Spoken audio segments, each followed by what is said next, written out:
Nakita na ang right engine ng bumagsak na eroplanong sinakyan ni DILG Secretary Jesse Robredo. Inaasahang makakatulong ito para matukoy ang sanhi ng pagbagsak ng eroplano. Ang piloto naman ng sinawimpalad na eroplano na ilibing na sa Ginatilan, Cebu. Makibalita tayo kay Greggy Mandadaro ng GMA Cebu.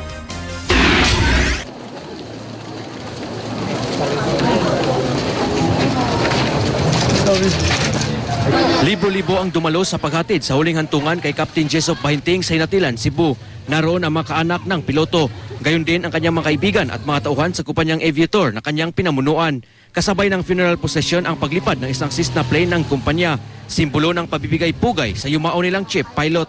Ang mga kaanak nagpalipad ng mga puting lobo bago ipasok sa NITSO ang kabaong ni Bahinting. Whatever is needed to help continue my dad's legacy, I would be more than humbled to do whatever it takes to continue his legacy. Umuusad na ngayon ang investigasyon ng Civil Aviation Authority of the Philippines sa nangyaring plane crash sa dagat sa Masbate.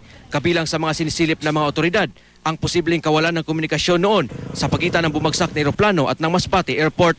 Ayon sa isang insider ng Masbate Airport na hiniling na itago ang kanyang pagkakakilanlan, wala raw tao sa control tower nang nagtangkang mag-emergency landing sa Masbate Airport ang Piper Seneca. Kasi hanggang alas 2 lang sila eh. So, posible na wala na talagang tao nun? Wala. Uwi na.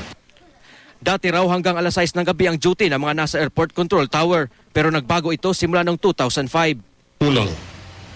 Kahit nasa loob ng opisina, nasa admin, kulang ang tao. Wala pang tugon dito ang airport officials at ang kaap. Greggy Magdadaro, Nagbabalita, Pilipinas.